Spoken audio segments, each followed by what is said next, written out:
والصلاة والسلام على رسول الكريم. قال الله تبارك وتعالى في الكلام المجيد والكاظمين الغيظ صدق الله مولانا العظيم. قال الله تعالى في شان حبيبه إن الله وملائكته يصلون على النبي يا أيها الذين آمنوا صلوا عليه وسلموا تسليما. صلوا اللهم صل على سيدنا ومولانا محمد وبارك وسلم. مل کے الصلاۃ والسلام علیکہ یا سیدی یا رسول اللہ وعلی آلک واصحابک یا سیدی یا حبیب اللہ. پالند و صلات میرے بزرگوں اور دوستوں، برادران اسلام، یاران طریقت، مالک کریم کا بے پناہ فضل، بے پناہ احسان کہ جس نے آج پھر ایک بار ہمیں یہاں مل بیٹھ کر اپنا اور اپنے پیارے حبیب فخر دو عالم جان کائنات صلی اللہ علیہ وسلم کا ذکر مبارک کرنے اور سننے کا شرف بخشا. اللہ کریم یہ لمحات قبول فرمائے. خوشی ہوئی صوفی عبدالجبار صاحب اور ان کے پیر بھائیوں نے، یاران طریقت نے یہ پیاری بزم سجائی. اس کے باوجود کہ حالات ذرا سخت تھے، لائٹ کا پروگرام تاخیر سے شروع ہوا. آپ کی ہمت تھی، سارا دن محنت مزدوری کرنا، پھر اتنی دیر رکے رہے. اللہ کریم سب کا آنا قبول فرمائے. یقیناً تمام دوست، کابینہ، انتظامیہ جنہوں نے یہ کوشش کی اور بزم کو سجایا، مبارکباد کی مستحق ہیں. دعا کریں اللہ کریم سب کی کاوش کو قبول فرمائے. زیادہ لمبی گفتگو نہیں، چند باتیں آج صبر کے حوالے سے عرض کرنا چاہتا ہوں. آج جس سٹیج پہ ہم کھڑے ہیں، آج نماز تو پڑھتے ہیں، روزے بھی رکھتے ہیں. اللہ کریم قریب ماہ رمضان المبارک گزرا، جنہوں نے روزے رکھے اللہ قبول فرمائے. جو قرآن پڑھتے رہے، تراویح قرآن سنا، اللہ تعالیٰ قبول فرمائے. جنہوں نے روزے نہ رکھے، کوتاہی کی، اللہ انہیں توفیق عطا فرمائے، پھر رکھنے کی توفیق عطا فرمائے. لیکن کتنے افسوس سے کہنا پڑتا ہے کہ ہمارے بعض دوست، آپ تو خیر اچھے لوگ ہیں، بعض دوست رمضان المبارک میں بڑے اہتمام کے ساتھ نماز میں شریک ہوتے ہیں، قرآن کی تلاوت کرتے ہیں، بیٹے بیٹیاں. لیکن جب رمضان المبارک کے اختتام تک پہنچ جاتا ہے، پھر وہی لوگ سجدوں سے جی چراتے ہیں. شاید وہ ایک پورا مہینہ جو ایک پریکٹس سیشن تھا، یہ تو اس لیے آیا تھا ہماری بھلائی کے لیے، بخشش کے لیے. اگر ایک شخص پورا مہینہ نماز ادا کرتا ہے اور رمضان المبارک گزرنے کے بعد چھوڑ دیتا ہے، پھر اس کا مطلب یہ ہوگا وہ رمضان کا مقصد نہیں سمجھ پایا کہ پورا مہینہ پریکٹس کرتے رہے. چاہیے تو یہ تھا کہ تازگی ملتی، انسان روٹین کے ساتھ جس طرح رمضان المبارک میں نمازیں ادا کرتا تھا اب بھی کرتا رہے. اگر وہ اب بھی ادا نہیں کرتا تو سمجھے اس نے رمضان شریف کے مقصد کو نہیں سمجھا. روزے رکھے، صبر نہیں سیکھا تو روزے کیسے روزے تھے؟ بہرحال میں جو چند باتیں عرض کرنا چاہتا ہوں ان میں ایک خاص بات آج وہ ہے غصے کے حوالے سے. آج ہمارے یہاں کنٹرول نہیں ہے، برداشت نہیں ہے. جہاں نماز پڑھنا نیکی ہے کہ نیکوں کی نشانی صالحین کی کہ وہ سجدے کرتے ہیں، وہ روزے رکھتے ہیں. میری بات سمجھ آ رہی ہے؟ سبحان اللہ. صالحین نماز تو پڑھتے ہیں، ویسے مسلمان نماز پڑھتے ہیں.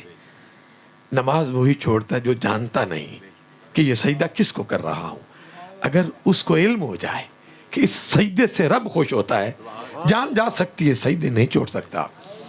اور بڑا پیارا قول آج بھی علی پور شریف کی سرزمین پہ جائیں تو بڑا پیارا لکھا ہوا ہے حضور پیر سید جماعت علی شاہ صاحب محدث علی پوری علیہ رحمہ کہ جان جاتی ہے جائے پر نماز نہ جائے. اور ہم نے بھی اپنے بزرگوں سے یہی سیکھا، یہی کچھ آپ فرمایا کرتے تھے. اکثر کبھی کبھی میں بات عرض کرتا ہوں، جب صبح کے سہانے لمحات ہوتے تھے، میرے حضور قبلہ عالم رحمت اللہ علیہ جب گھر سے نکلتے، اور ہم چھوٹی کلاس میں تھے، 4 5 میں، ہمارے بعض دوست جو ہمارے ساتھ پڑھتے تھے، ہم لیٹے ہوتے تھے، سوتے تھے، تو آپ تشریف لاتے تو آپ فرماتے ہمارے ملک میں ایسی پیر جی نہیں ہوتی جو نماز نہیں پڑھتے. یہ آپ کا ایک محبت بھرا جملہ ہوتا تھا جس نے ہمیں اس ٹریک پہ لگایا. آج ہمارے بعض لوگ بھول گئے. تاج بھی پہنے, نسبت بھی قائم کریں, اگر سجدے نہیں کرتا پھر اس نے تاج کی قدر نہیں کی. تو اس لیے ایک تو یہ جبھی جھکے, اس لیے نہیں کہ لوگ مجھے نیک اور نمازی کہیں, مقصد ایک ہے کہ رب راضی ہوتا ہے, اللہ کے حبیب خوش ہوتے ہیں. تو اس کے ساتھ ساتھ جو پیغام تھا وہ یہ تھا, متقین کی صفات میں سے ایک صفت یہ بھی ہے, غصہ آتا ہے لیکن اللہ کریم فرماتے ہیں وَالْكَاظِمِينَ الْغَيْظَ, اللہ کے بندے وہ ہوتے ہیں وہ غصے کو پی جاتے ہیں. غصہ آنا گناہ نہیں ہے کہ غصہ آتا نہیں ہے, یہ فطرت ہے, غصہ آتا ہے. لیکن مرد وہ ہوتا ہے, بہادر وہ ہوتا ہے جس کو غصہ آئے اور وہ غصے کو پی جائے. بڑی پیاری بات آپ صلی اللہ علیہ وسلم توجہ چاہتا ہوں. آج بھائی بھائی کے ساتھ, بیٹا باپ کے ساتھ لڑتا ہے, میرے خیال میں انہوں نے اس دین کو سمجھا نہیں ہے. اگر آج مسلمان یہ سمجھ جائیں, اور یہ صبر کوئی معمولی نعمت نہیں ہے, یہ اللہ کریم اپنے انعام یافتہ بندوں کو عطا کرتا ہے. صبر ایک بہت بڑا منصب ہے, بہت بڑا مقام ہے دین میں صبر کا. صبر کو معمولی نہ سمجھنا. یہ الگ بات ہے کہ آج ہم نے غفلت کی چادر اوڑھ لی, کوتاہیاں سستیاں شروع کر دیں. تو جہاں آپ نماز کا اہتمام کرتے ہیں, وہ بیٹے ہیں یا بیٹیاں, وہ بزرگ ہیں یا دوست, وہ مائیں ہیں یا بہنیں, اگر آج مسلمان صبر کا دامن تھام لے, یقین جانے بہت سارے مسائل خود بخود حل ہو جاتے ہیں, بہت سارے اختلافات ختم ہو جاتے ہیں, بشرطے کہ صبر کا دامن تھام لیا جائے. اور صبر کا مقام اللہ کریم کے ہاں بہت بلند ہے. اللہ کریم صابرین کے ساتھ ہے. اس سے بڑھ کے اور بھی کوئی بات ہے کہ اللہ کریم صابرین کے ساتھ ہے. تو جب انسان صبر کرتا ہے, یہ کڑوا ضرور ہوتا ہے, لیکن جب صبر کرنا آ جاتا ہے تو پھر اس میں لذت محسوس ہوتی ہے. حضرت ابراہیم علیہ السلام عظیم شان والے اللہ کے نبی, طبیعت علیل ہوئی, بیمار ہوئے, بیماری غالب آ گئی. ایک دن گھر والوں نے کہا یا حضرت ایوب علیہ السلام بیماری غالب آئی. گھر والوں نے عرض کی یا حضرت, جہاں لوگوں کے لیے خیر مانگتے ہیں, دعا مانگتے ہیں, اپنے لیے بھی دعا مانگے نا کہ اللہ قبول کرتا ہے. آج جو بات حضرت ایوب علیہ السلام نے ارشاد فرمائی, آپ نے ارشاد فرمایا کوئی شک نہیں کہ میرا رب کریم ہے, دعاؤں کو قبول کرتا ہے, لیکن ایک بات ضرور ہے, 80 سال تو میں ٹھیک رہا ہوں, 80 سال مجھے کوئی تکلیف نہیں آئی. چاہیے تو یہ کہ جس رب کریم نے 80 سال مجھے سکھ کے ساتھ رکھا, صحت کے ساتھ رکھا, 80 سال تو میں یہ نہ کہوں کہ مجھے صحت دے. جب یہ برابر ہو جائے ٹائم کہ 80 سال صحت کے ساتھ گزارا اور 80 سال بیماری میں گزار لوں, پھر عرض کروں مالک اب تو کرم فرما. بس یہ وہ جملے تھے, تھا تو ایک پیغام, تھا تو لوگوں کے لیے ایک سبق, پھر اللہ نے کرم فرمایا, صحت یافتہ فرمایا. حضرت ابراہیم علیہ السلام کی زندگی دیکھیں, امام الانبیاء کی زندگی دیکھیں. حضرت سعد رضی اللہ تعالیٰ عنہ آپ صلی اللہ علیہ وسلم کی بارگاہ میں حاضر تھے. عرض کرتے ہیں یا رسول اللہ صلی اللہ علیہ وسلم, سب سے سخت آزمائش کن لوگوں کی ہوتی ہے؟ سب سے سخت آزمائش کن لوگوں کی ہوتی ہے؟ امام الانبیاء, فخر دو عالم, جانے کائنات صلی اللہ علیہ وسلم, آپ نے ارشاد فرمایا انبیاء کرام کی سب سے سخت پروسیس, سب سے سخت تکالیف اللہ کے نبیوں کو آتی ہے. حضرت سعد حیران ہوئے ہوں گے, عرض کرتے ہیں یا رسول اللہ صلی اللہ علیہ وسلم, پھر آپ نے ارشاد فرمایا پھر درجہ بدرجہ. معنی یہ ہوا کہ جتنا ایمان مضبوط ہوتا ہے آزمائش اتنی تکلیف سخت ہوتی ہے, اور جو ایمان کمزور ہوتا ہے امتحان, آزمائش اور تکلیف کم ہوتی جاتی ہے.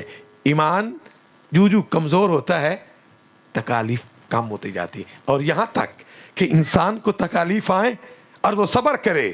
انسان دنیا میں تو چلتا ہے لیکن گناہوں سے اللہ پاک کر دیتا ہے. تو اللہ فرماتے ہیں جہاں نیک لوگ نماز کے پابند ہوتے ہیں, روزے کے عادی ہوتے ہیں, ان کا ایک وصف, متقین کا ایک وصف یہ بھی ہوتا ہے والکاظمین الغیظ, وہ غصے کو پی جاتے ہیں.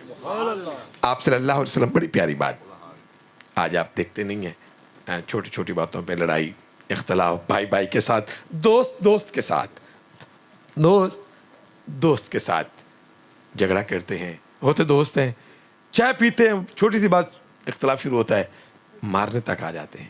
ہم کیسے لوگ ہیں؟ اتنے گرتے جا رہے ہیں۔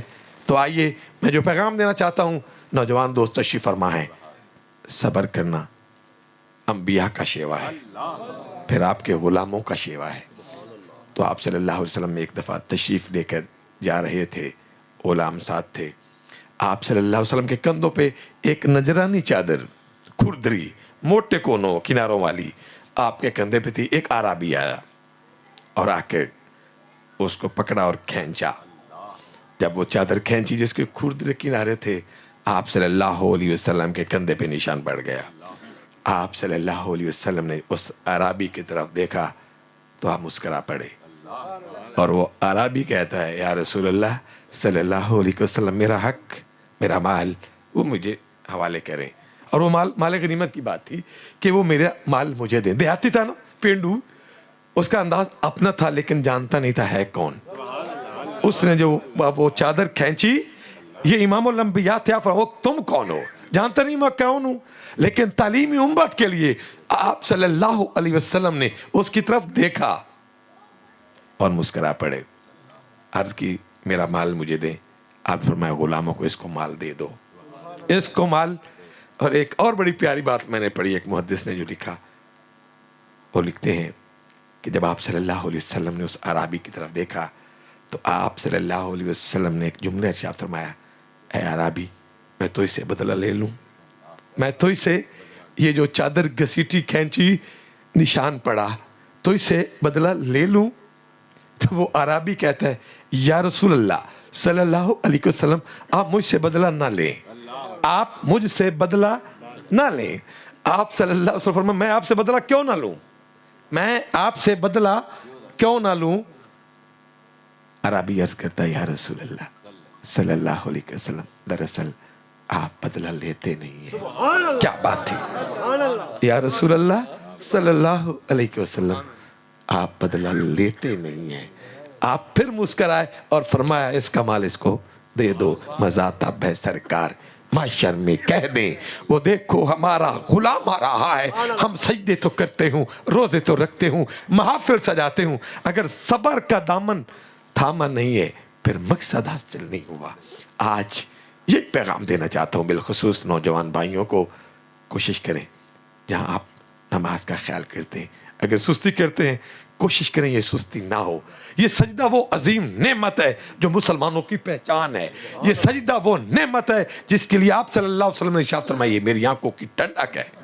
تو اس کے ساتھ ساتھ صبر کا دامن تھامنا ہوگا۔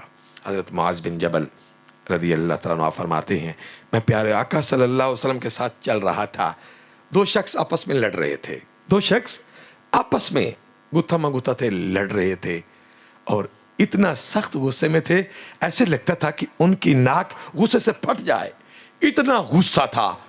آپ صلی اللہ علیہ وسلم نے جب دیکھا تو آپ نے ارشاد فرمایا، معاذ مجھے ایک ایسا جملہ یاد ہے، ایک کلام کا علم ہے، اگر یہ پڑھ لیں تو اس کا غصہ جاتا رہے۔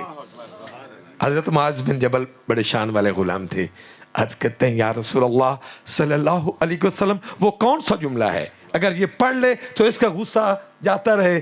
آپ صلی اللہ علیہ وسلم نے ارشاد فرمایا، اللہم انی اعوذ بک من الشیطان الرجیم، فرمایا یہ پڑھ لے تو اس کا سارا غصہ ٹھنڈا ہو جائے گا۔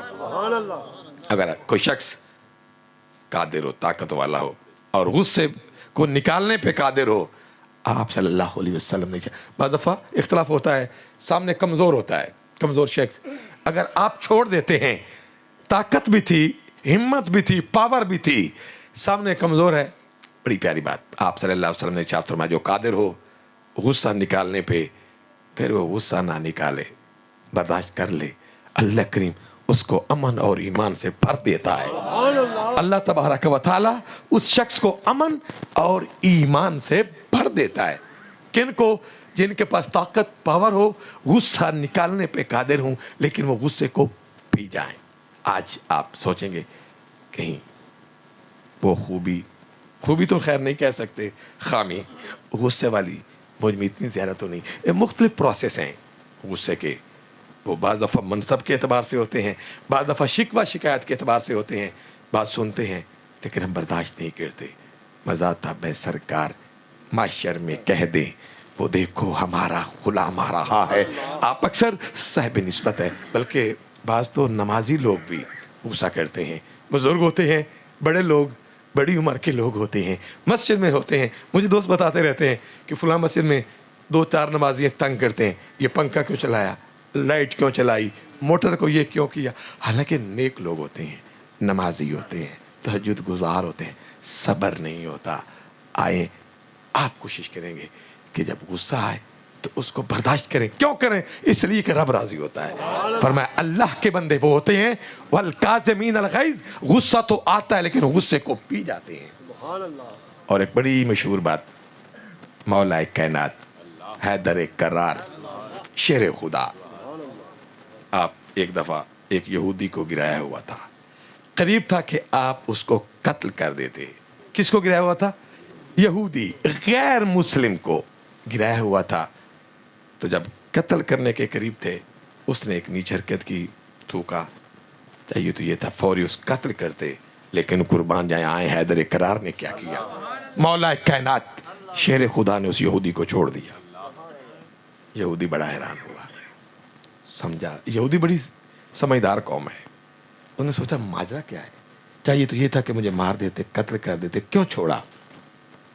مجبور ہو گیا پوچھنے پر، عرض کی یا حضرت ایک بات پوچھنی ہے، جو میں نے حرکت کی چاہیے تو یہ تھا مجھے فوراً قتل کر دیتے، آپ قتل کرنے والے تھے، کیوں چھوڑا؟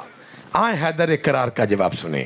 مولا کائنات شیر خدا آپ نے ارشاد فرمایا دراصل تیرے ساتھ میں لڑ رہا تھا تو اللہ کی رضا کے لیے، تجھے قتل کرنا تھا تو اللہ کو راضی کرنے کے لیے، لڑنا تھا تو اللہ کی رضا کے لیے، اور چھوڑا تو یہ بھی اللہ کی رضا کے لیے۔ کیوں؟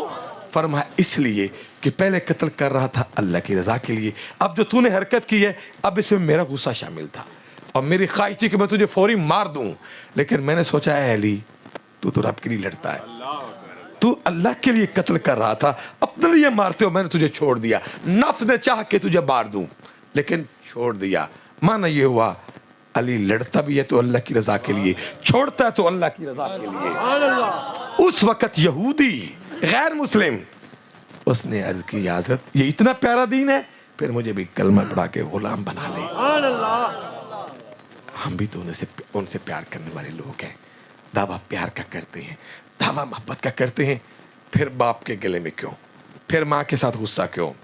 آج عارف والا پروگرام ناشتے کے بعد فارغ ہوئے، وہاں مجھے بڑی خوشی ہوئی ان بیٹوں پر، انہوں نے کہا 2 سال ہو گئے میری ماں میرے دروازے پہ نہیں آئی، بابا نہیں ہے ماں ہے، تو ان کے بھائی کا گھر تھا جہاں ہم دعا کے لیے گئے تھے، تو بیٹوں کی ریکویسٹ تھی، مجھے بہت خوشی ہوئی، ماشاءاللہ صحت مند تھے، کام کرتے تھے دونوں بھائی، اور ان کی بیویاں بھی ساتھ تھیں۔ انہوں نے کہا مجھے کہتے ہیں کہ ہماری ماں ناراض ہے، آپ سفارش کریں، 2 سال سے میری ماں نے میرے گھر قدم نہیں رکھا، جب میں نے ماں کی طرف دیکھا نا تو ماں کی آنکھیں بھر آئیں، میں نے کہا کوئی چوٹ لگی ہوئی ہے، ماں تھی نا، تو میں نے کہا آئیں معافی مانگے، بیٹوں کو کہا، وہ بھی آئے گھٹنے دبائے، میں نے کہا ہاتھ چومے، ان کی جو بیویہ تھی میں نے کہا ماں ہے ہاتھ چومے، انہوں نے بھی چومے، انہوں نے کہا نہیں سفارش کریں یہ ہمارے گھر آئے، میں نے کہا تو ماں ہے، ماں میں تو رب کے جلوے ہوتے ہیں، یہ تیری اولاد ہے، اور 2 سال ہو گئے قدم نہیں رکھے۔ ماں نے کہا میں نے ان کے گھر نہیں جانا، میں نے ان کے گھر نہیں جانا، میں نے کہا اتنی ناراض ہے، میں نے کہا ماں کا دل تو بہت بڑا ہوتا ہے، کہتی دل بہت بڑا ہے لیکن انہوں نے مجھے تکلیف بڑی دی ہے، اور یہ جملہ کہا مجھے گھر سے نکالا انہوں نے، میں نہیں جانا چاہتی، میں نے کہا بچے تھے نا غلطی کی تو معافی مانگ رہے ہیں، کہتے نہیں میں نے نہیں جانا، اچھا وہ اصرار کر رہے تھے کہ آپ انہیں راضی کریں، میں نے کہا خیر آج پھر آپ کو راضی ہونا ہوگا، کہتے نہیں میں نے راضی نہیں ہونا، میں نے کہا پھر اللہ راضی ہوگا نا، آپ راضی ہوں گے، اس نے کہا وہ اللہ جانے ان کا کام جانے، میں نے کہا ایک ڈنڈا لے کر آئے، وہ ایک لڑکا باقی وہ ڈنڈا لے کر آیا، میں نے کہا آج ان کو مارو پھر، یا معاف کرو یا ان کو مارو، غلطی تھی نا سزا دیں۔ ماں مارتی نہیں ہے، میں ڈنڈا اس کی طرف کرتا تھا، وہ دھکا دے دیتی تھی۔ میں نے کہا یا راضی ہونا ہے یا پھر آج میرے سامنے ان کو ڈنڈے لگاؤ۔ کہتی نہیں میں نے نہیں مارنا۔ میں نے کہا پھر مجھے کہو کتنے کتنے ڈنڈے لگاؤں۔ یہ ایک محبت بھرا پیغام تھا، قصہ مختصر 10 منٹ ہمیں لگے، لیکن آخر میں ماں نے کہا آپ کہتے تو میں ان سے راضی ہوں، ان کو راضی کیا۔ لیکن ویسے افسوس ضرور ہوا، ماں باپ اولاد کو اتنا مجبور نہ کریں کہ وہ بغاوت کی طرف جائیں۔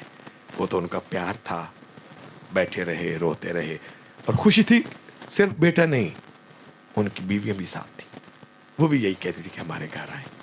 پر خوشی بڑی ہوئی آج۔ میں نے کہا کہ میری تھکاوٹ اتر گئی، مزہ تھا بے سرکار محشر میں کہہ دیں وہ دیکھو ہمارا غلام آ رہا ہے۔ یہ نہیں سجدے کرتے ہوں، ذکر کرتے ہیں، ماں باپ کو ناراض کرتے ہیں، پھر تم ذاکر کیسے ہو؟ پھر تم صوفی کیسے ہو؟ پھر تم ذاکر صوفی نہیں ہو، نیک نہیں ہو۔ اگر چاہتے ہو رب راضی ہو پھر ماں باپ کو راضی کریں، ماں باپ راضی ہو تو رب راضی ہو جاتا ہے۔ کبھی آپ نے سوچا نہیں ہے؟ اللہ بڑا کریم ہے۔ بہرحال بات اور طرف نکل گئی۔ اللہ فرماتا ہے والکاظمین الغیظ، اللہ کے بندے وہ ہوتے ہیں جو غصے کو پی جاتے ہیں۔ حضرت میمون رضی اللہ تعالیٰ عنہ، میں اپنی بات کو اختتام کی طرف لاتا ہوں۔ خوشی ہوئی آپ نے اتنا وقت نکالا اور مجھ جیسے انسان کا اتنا انتظار کیا، تشریف فرما رہے۔ میرا مالک آپ کو جزائے خیر سے نوازے۔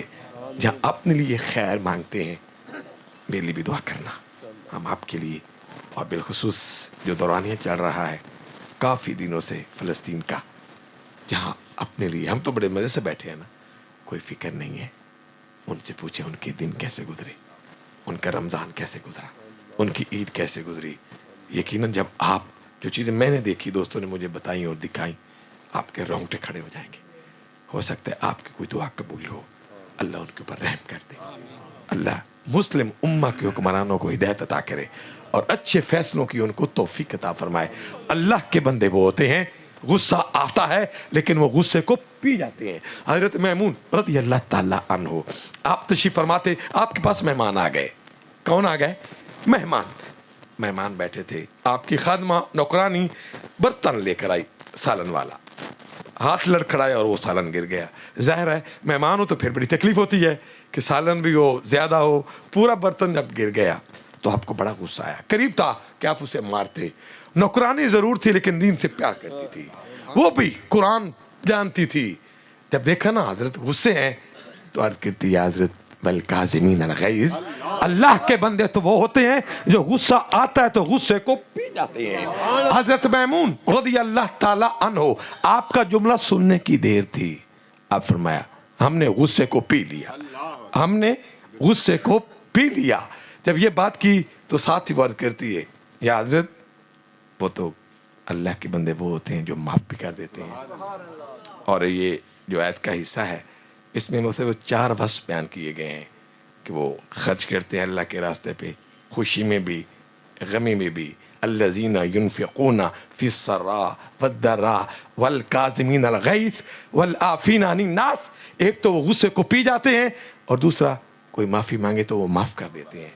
تو اس خاتون نے، نوکرانی نے کہا یا حضرت، پہلے عرض کی یا حضرت والکاظمین الغیظ، اللہ کے بندے وہ ہوتے ہیں جو غصے کو پی جاتے ہیں۔ تو آپ نے ارشاد فرمایا میں نے غصے کو پی لیا۔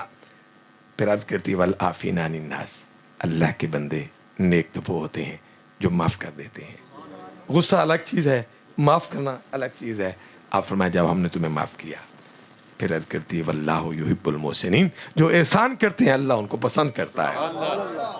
آئیں ہم بھی کوشش کریں کہ یہ زندگی خوبصورت زندگی ہو، اور سب سے پہلے اپنے گھر سے سٹارٹ کرتے ہیں۔ اپنے بزرگ، اپنے ماں باپ، ان کی قدر کرنا۔ اختلاف ہو جاتا ہے، اختلاف ہونا کوئی بڑی بات نہیں، لیکن یہ نہیں ہے ہم گالی گلوچ تک جائیں، لڑائی تک جائیں۔ بلکہ میں نے بتایا میلسی کے صوفی صاحب ساتھ ہیں اور بھی دوست پہلے بھی آتے تھے، اللہ نے بھی جزائے خیر دے۔ 3-4 دن سے گاڑی ساتھ بگائی ہوئی ہے، بہاول نگر، عارف والا، آج آپ اکاڑا کے شہر میں آپ کے ہاں آئے ہوئے ہیں۔ آپ بھی دعا کریں گے اللہ تعالیٰ انہیں بھی جزائے خیر عطا کرے، اتنے پیار کرتے ہیں۔ آپ عظیم لوگ ہیں، اس دور میں اتنا وقت نکالنا اللہ کے ذکر کے لیے، اس کے حبیب صلی اللہ علیہ وسلم کے ذکر کے لیے، لیکن یہ وقت جو نکالا ہے تو یہ سیکھنے کے لیے ہو، سمجھنے کے لیے ہو، تاکہ جو آپ کو دیکھے مجبور ہو جائے، یار اگر یہ اتنے اچھے ہیں تو ان کا شیخ کتنا اچھا ہوگا، یہ اتنے اچھے ہیں، جس نبی صلی اللہ علیہ وسلم کے امتی اچھے ہیں ان کا نبی کتنا شان والا ہوگا۔ بہرحال آج میں نے ایک ہی بات کی، ہم نے غفلت کی چادر اوڑھ لی، اس لیے پستی مقدر ٹھہری۔ تو آج جو پیغام تھا وہ یہ تھا، صبر۔ اللہ فرماتے ہیں والکاظمین الغیظ، غصہ آ جاتا ہے لیکن اللہ کے بندے وہ ہوتے ہیں جو غصے کو پی جاتے ہیں۔ اللہ تبارک و تعالی جو چند ٹوٹے پھوٹے جملے عرض کیے ہیں ہمیں بھی سمجھ کر ان پر عمل پیرا ہونے کی توفیق عطا فرمائے۔ مزاح بہ سرکار معاشر میں کہہ دیں، وہ دیکھو ہمارا غلام آ رہا ہے، وما علیہ الا البلاغ مصطفیٰ